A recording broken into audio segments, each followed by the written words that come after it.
The worst possible news is upon us. Rodri looks like he will be out for this season, which is terrible news. It's come from, I think, David Ornstein, who is pretty reliable, unfortunately, with these things. And he said, Rodri, let me try and bring it up on screen 1 second.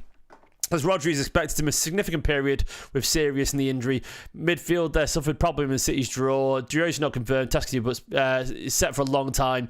The rumours are that it's an ACL and he could be out for basically the entire season, which is obviously devastating news. A substantial blow to Manchester City's title chances, substantial blow to the Champions League chase, and a substantial blow for the rest of this season. Now, where you stand on this and what will happen for the rest of the season is entirely on your viewpoint and all that kind of stuff. Look, I am not the guy to give up with anything, but I do believe this is going to make life incredibly hard.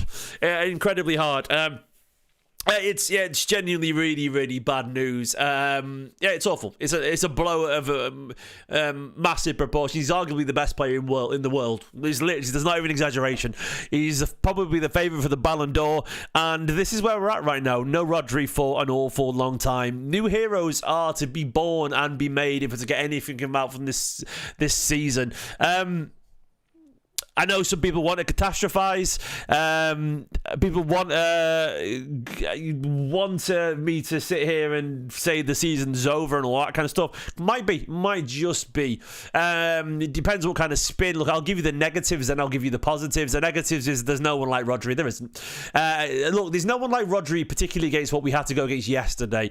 We need Rodri where Kovacic is, absolutely. And look, thankfully, most teams don't put 10 people behind the ball like that and make life that incredibly difficult, and we'll probably have De Bruyne and Foden on the pitch at that point as well. But Rodri is a one-of-one kind of player. He absolutely is. He's a phenomenal footballer. His experience, his never-say-die attitude, his leadership abilities, his consistency, his ability on the ball, his goal threat, it's one of those things where he has absolutely everything going for him. There is nothing that Rodri can't do, and I have got no doubt whatsoever that this is going to be a massive blow. I would quickly say, look, I've been a little bit shocked about the demographic that have been celebrating this injury. Look, I'm not going to paint the entire fan base. I'm aware the vocal minority are a large one because Arsenal have a big fan base, and there are mature, sensible, non-twatty Arsenal fans. You may find hard to believe, but they do exist. But I've been very surprised the actual adults celebrate this news, like adults in their 40s, 50s with hundreds of thousands of followers. Wild stuff doing it. Like, I remember, look, there's always kids who try and get a rise out of other kids, and they'll say stuff like that online. I saw one or two when Odegaard, but they were just kids who called Foden season or whatever. I don't know. Anonymous kids who will do it. But I've never actually seen an adult do it, like a grown adult, like in the City fan base who was in. Oh, I've never seen it, full stop. I haven't seen any adults do it. I've seen actual adults celebrating this, and I have never seen it happen before. I genuinely haven't. It's genuinely confusing to me to watch grown men, public-facing jobs with their real names, celebrating this. Like, it's weird. Like, it's actually strange behaviour to see this. And look, I don't get it, man. Like, just because he scored a goal against you, like, it's mental. And like, someone's like, oh yeah, but you celebrated Partey getting rampaged by Haaland. It's like, yeah, because Partey's literally evil, for crying out loud. He literally should be in jail, that man. And all he did is run through and put him on his arse. It's a bit different, isn't it? So you can't compare Thomas Partey and Haaland to bloody Rodri. Rodri, if you don't like him, he's still a stand-up person and a good person. You know, like, he's not an actual criminal. So, like, yeah, weird stuff, man. If you're an Arsenal fan and you're genuinely going that far, you've lost your head entirely. And it makes you wonder why they're that toxic. It's gone mental, yeah. But look, the negatives are he's one of one. There's no way to replace him. Look, I know some of you are going to get really annoyed that I will put the positive side of it or the optimistic side, but this is what I do. And if you don't like that, I mean this politely, you can fuck off. Like, I can't catastrophize forever. If you want me to sit here and go for 20 minutes, the season's over, then you're in the wrong video, the wrong channel. I'm not saying it isn't. It could be. It absolutely could be. But I immediately go to the rational, pragmatic side, you know. And though I think it might be a mountain too hard to climb, I would counter by saying we're top of the league with Rodri not even playing 90 minutes yet, you know. I don't know if we can do it. I don't know if we can get. I don't know if we can get to the Champions. I don't know if we can do the Champions League without him. it's not. Please keep the positives. We don't need excuses. No, go away, mate. Like, if you want to sit here and just, if you want to sit and moan, like, no, this is my channel, mate. Look, I don't think we're anywhere near the side.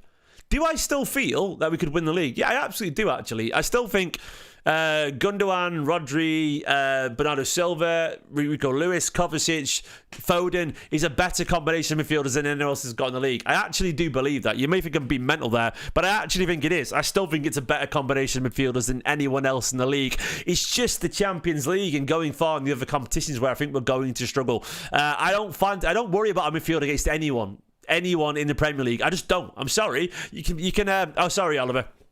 Sorry, mate, I didn't mean to get you there. But, like, I still really believe that. I still honestly believe that our midfield is better than anyone else in the league. I'm a firm believer that heroes can be born in adversity. I think, largely, if you get an elite bunch of players and something happens, someone usually finds a way to step up. I'm not saying it's going to happen. But to deny the possibility is catastrophise for the sake of it. So I really do feel still we could win the league. I don't look at Liverpool or United or Arsenal and think their midfield is better than ours. I still don't think that even now. I mean, like, it's harder. Absolutely. It's absolutely harder. Look, it will be a combination of Kovacic, Bernardo Silva, Gundogan. And I don't really feel like we can even fully judge the midfield yet because I don't think anyone's fully up to fitness yet. Or, like, I don't think we've seen the best version of Gundogan yet. I don't think we've even seen the best version of De Bruyne, Foden, Silva, or Kovacic so far this season because we're not there yet. And look, if other injuries happen, we are fucked at that point. I'm not going to pretend that's... But I'm going to worry about that later. I'm not going to worry about what could happen hypothetically with other players because what's the point? I've only discussed the squad as it is. So we'll see where we're at with that. Look, I do believe a combination of players can get us through most games because we've got the experience, we've got the know-how. Rodri was never the legs in the first place. What we mainly lose with Rodri is probably... the completeness, you know. Rodri was never great turning the other way. He was never great going back towards his goal. And I don't think Kovacic and Gundogan are any less good at that. I really don't think they are. I just feel like for me, it's more the composure. His ability to receive the ball pretty much anywhere on the pitch. It's weirdly creatively we're going to miss him an awful lot. You know, the diagonals he plays behind the defences. We're going to miss an awful lot of that. Trey Waters with a super chat. Thank you so much, Trey. Trey said, I'm so bummed, shaking my head. I don't care about it celebrating his fans. The fans' true character wouldn't celebrate this. Time for Nunes to step up and January window signing. I'd be amazed if Nunes steps up to get anywhere near the quality of... I didn't mention him because it didn't cross my mind. To quality of Rodri. But yeah, maybe it is time to step up for him. You're right. I don't know about January signing. I don't think City are the kind of team to do that. I just don't think they'll do it. We can wish for it, but I think that any signing there is going to be next summer. Maybe I'm wrong there, but I just don't see anyone available of the quality that Manchester City would require in January. There's no one. And by the way, I'm telling you now, even if we'd sign Bruno G, I would say our season would be the exact same level of over now if Rodri was out for the season. You may laugh at that, but I don't believe anyone is capable of stepping into Rodri's shoes because Rodri is literally a Ballon d'Or contender. I think Bruno could be a 9 out of 10 player at some point, but he isn't right now because he's at Newcastle and he's still only an 8 out of 10 with loads of ability. But Bruno's got a lot to prove and a lot to learn to play at the Champions League treble winning quality that Rodri provided. No one can do that. And I would not be surprised if he was doing a lot of bench shifts as he learned. So I don't even think... I still think, look... Signing someone would have been great. Thank you so much, by the way, to Trey. It absolutely would have been huge. Would have been great, but I think we'd be in the exact same situation with a bigger squad. I just don't believe there's anyone who can replace Rodri that now. Maybe 2 years from now, we sign Bruno, he might be ready to do it, but I don't feel like... I don't really agree we have no 8 out of 10 for the position currently. I just don't agree with that, Nico. I'm sorry. I think a fully fit and ready Gundogan and Kovacic and Bernardo are better than pretty much 99% of the league. Well, that doesn't work. 90%, if not 95%, if not all of them. So therefore, that is minimum of 8 out of 10. It's just how it is, man. Like, I don't think you can say they're 6 out of 7 out of 10 players. It's just not true. So I don't fully buy into the doom and gloom. I do buy into it being a fucking huge blow that is going to affect our season. If you want a positive spin on it again, the only good thing is it's happened now. Like, we've been playing without him anyway so far this season. It hasn't been great, but we have been playing without him, and it's given Pep an awful lot of time to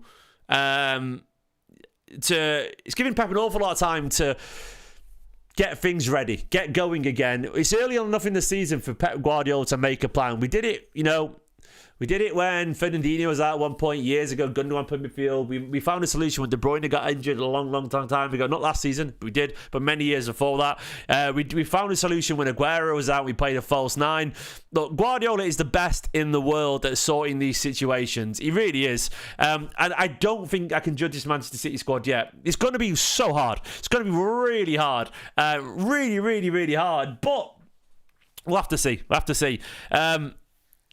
The thing is, for me, look, I don't like, look, Kovacic is clearly, is Kovacic better than 8 out of 10 midfielders? Absolutely. Of course he is.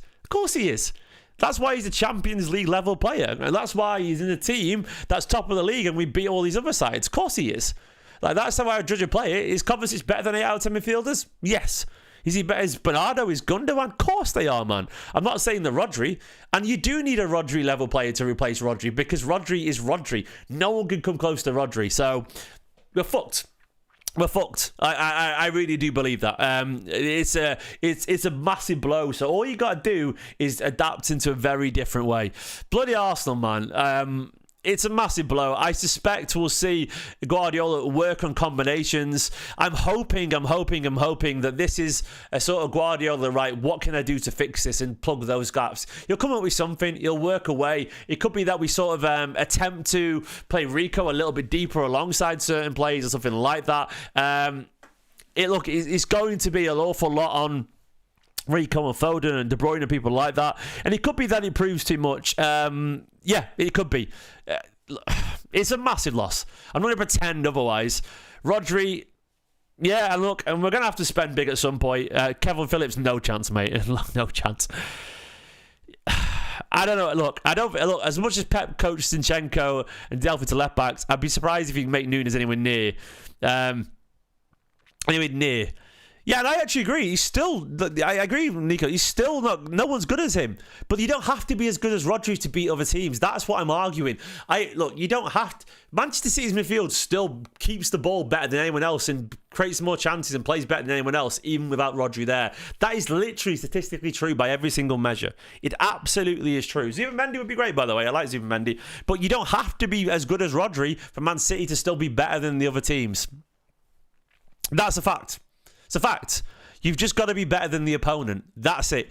And look, I'm not going to pretend and play down the severity of this. I would never pretend that this is anything other than a crucial blow. But I still maintain, and I said in the summer, and I got called out for this, and I said in the summer, I fucking believe, I don't buy there's no way to win games without Rodri. I don't buy it, and I think the fact that we're top of the table right now is proof of that. I would argue that that's more than enough proof. So we'll have to see how it goes. I am expecting things to be very frustrating. I'm expecting things to be difficult and to be teething issues and all that kind of stuff. And maybe it's just one step too far this season. But I do know one thing about this Manchester City side. They do not give up. They do not step down. And I do know the players in that team will be looking at this as an opportunity to play more football and make a bit more of a name for themselves and step up in Rodri's honour and his absence. And who knows, maybe we'll go into the market in January. I don't think we will, to be honest. But where we're at right now, this is a massive blow. I don't feel it's over the season, but I do feel it's going to be difficult. It's going to be very difficult. Oh, man. My ideal 11 without Rodri, it's weird because my ideal 11 without Rodri probably isn't fit yet. Like, I don't think we've seen Gundogan fully up to speed yet, because I do feel like Gundogan isn't at his peak yet, and I think people are going, oh, he's just old now, he's crap. But like, look, he's 33. Like, he's still a bloody genius. Like, we watched Modric win the Champions League older than Rodri, older than Gundogan. So I just don't for 1 second feel that this idea that I just don't think we're at our fully sharpest.